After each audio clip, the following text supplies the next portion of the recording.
mean, I know what I believe centrally. That has not changed at all. The central core of my spirituality and faith. But 80% of everything else that surrounds that nucleus has changed dramatically.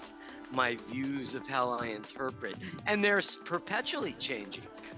I'm still revisiting things and saying, well, you know what, maybe Mark, that isn't, it's not faith shaking, or it doesn't change my overall, but it just makes me rethink the applications of it in my life, I guess, the principles of it. I've never seen it from that angle, or I've never seen it. Some of it for us, though, is previously we were pimping an irrefutable truth. That's how we understood it. It was an irrefutable truth. And then we've reconsidered some things, and we've unpacked some things, and we've started rebuilding. And then we go, oh, there were some things that were actually refutable. If they were not irrefutable, we could actually refute some of them and make some amendments. So when that happened, and I realized that I was this pompous guy saying, this is it. The embarrassment and the shame that I felt from being so blinded and dumb was, I don't know that answer for anybody at all. And I never will. I know it to the degree that I can receive it. I know it, what I know for myself, because I'm the only one who's going to go cross that threshold with me, just me.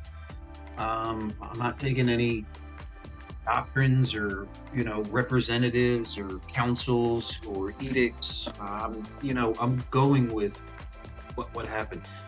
So I'm going to share, and I think this is your liberty as you're expanding, because Mark, we probably always in that posture that we're not done. Like, we got to kind of stay pliable for some new information as we expand and unfold. There may be more that comes. So if we take that posture that I'm not done, but here's where I'm at now, let me share it with you. Mark, I'm not shoving this down your face like I'm saying, dude, you got to eat this. This is the truth. Here's what I'm doing. I'm sharing with you my heart to say, this is what's vibing in my life right now, and I seem to be getting some traction on it. That's it. I'm just sharing this slice of experience. I believe truth. Like, I believe it's in the world. I believe it's in the universe. I am not going to be the judge of us for another man, for another soul. You see, just how you said that, just how you framed them last few paragraphs. Now that approach was very non-threatening. It was suggestive. It was not imperative. Like, this is what it, and that was always my big pitfall. This is what it is. Mark knows it, and there's no other way. Because, it's a battle line. The line's drawn now. But when you put it on a plate that says, you know what, Eric, I'm not saying I'm 100% right, but in this stage of my life and what I've passed through similarly, in my experience, I found this truth to be relevant. I found this to be true and something that's borne good fruit. Perhaps, maybe, instead of you got to, you should. You know what I mean? And I talk that way with my son now, and I wish I knew that when he was a teenager. I would have never lost him. But hey, you know what, kid? I understand what you're dealing with. I can relate. And when it happened to me, this is what happened. I'm not saying it's right, but I found it to be very helpful. And maybe you might consider suggestive coaching, and it's so much more friendly and warm and loving. I think I think it's more. I think it's more honest too. It's humble.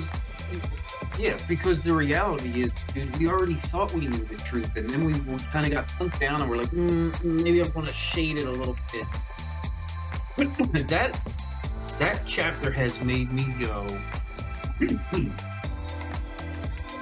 there is a truth out there to be discovered, and I think that is part of the beauty of God's working through us, through our carnality. There is a truth to discover there, and the first one that you get, that first little bit of light, might not show all of it, right? It might not flesh it all out. So I'm just saying, let me just leave room. Just leave room, because here's what I'll say it this way. Dude, this is the bone I'm sucking on right now, and I'm getting a little marrow out. I'll share that with you. If that resonates, maybe you suck on that bone, you get some marrow, and maybe it doesn't hit your appetite at all. I'm not saying it's right or wrong. I'm literally saying, dude, I'm moving through time and space like you are, with my eye on this God concept, and a life ethic and a morality, and a way to move through time and space. So as I'm doing this, this is my structure. This is my context that I'm seeing it out of. Dude, I just think the eyes are too different. Human consciousness is too different. And I think grouping and organizing ultimately shows the weakness of humanity. I really think we're supposed to unfold individually to understand our oneness, that we can in purpose come together, not in neediness or dictating to other people, but in a legit union of, we understand that this thing's way beyond us, and that we just don't know. We just don't know.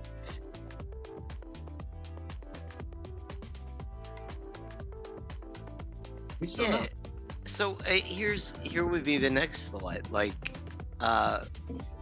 I think let's just, again, not to dig graves, if we were approaching this from who we were when we first met, you and I launching something like this together, being very like-minded and similar in our personalities and traits, we would have approached this from a very church-based, that would be the catalyst. It would be a Christian thing, where it would be something where the idea is to convert people to our system and way of thinking. They have to be part of the template. We have to get them right. Yeah, we got to make them right with God. We got to get another one into the club. Yep. And whatever they have to say that goes against that is wrong, because, well, we know the whole deal. That's not the issue. So, in other words, it would have been something, maybe it would have been approached as, okay, I'm only going to deal with quote unquote believers of the same mind as me that are new, and then I'm going to coach them. Or am I looking for outsiders that I can lure into the template and, put the Kool-Aid into the funnel and get them to think as I do, which is the truth, obviously, because that's what it says. And you don't dispute that, and you don't think outside that box, because it's truth. So what am I getting at here? Now, even where I'm at, if I would, and because I'm not doing what you're going to do, but if I was doing this now, I'm thinking, how would I approach something like Eric is, knowing what my faith is? The central element is still rock solid. But knowing that I want to help people, and it could be anybody, it could be of any faith. Somebody sees my website and they call me to talk. What is my motive? Is it to get them to believe what I believe? Or is it to get them on their own journey to find out their own? One. I take the second one. Yes. And the second one's better. I went through years of, back in my crazy day, counselors, psych wards. I took psychology and all that. And one of the, one thing I learned is the reason the psychologists, the counselors always ask questions. It's just like with the sales process. You get the people to sell themselves. They close themselves. So we ask questions that guide them in a place that make them introspect and say, hey, dude, that's all coaching is. What do I think? Well, does it matter what Eric, It doesn't matter what I think, Eric. What do you think about this issue? You How are does that nailing it. feel? Yeah. I'm just throwing things at you. No, this is the difference between consulting and coaching. Consulting is, I'm going to tell you some stuff. You have issues and I'm going to kind of pretend I have an answer. Coaching is, you have an agenda and I'm going to ask you about that agenda. You have a place you want to get to, and I'm going to come alongside you and put all of my attention on you and just extract out of you what I believe you already know is in you. You just need help uncovering, and you need a thought partner to think through different channels to get you to where you ultimately want to be. I don't give a rip where that place is. That's your call. My role as a servant and coach is to continue to massage the questions and look at the landscape with you and see it with you to get you to your own right answer. I do not have the right answer. That's it. Right. It's what's the right answer for you. Yeah. Because even when I took the route of Christian counseling, Eric, I learned something from one or two people. Even though I knew they subscribed to the central core of the faith like I do, okay? They were very, very closed-mouthed and ambiguous when it came to the details of that faith. Like, so Eric, what denomination are you? You know, they could smell it, like the debater coming out. I was the patient trying to convert them to my way of thinking. You know, like, what exactly do you believe about this? Well, they didn't want to share that. They only let me know what the central was because they did not want to influence my personal journey and self-discovery by what their beliefs are. In other words, their job wasn't to clone me and convert me to their denomination or way of thinking. It was enough to know that we had the same faith, but we're going to leave it at that.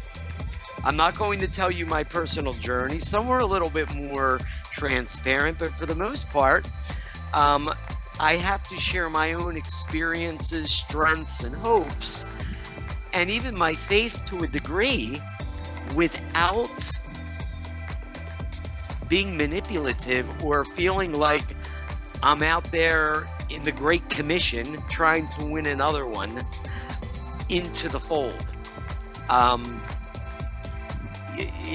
You know, and for me, that's you know, that's a sticky part, because I do believe in that the central tenets of that faith, that yes, I love to share what I believe if somebody asks me.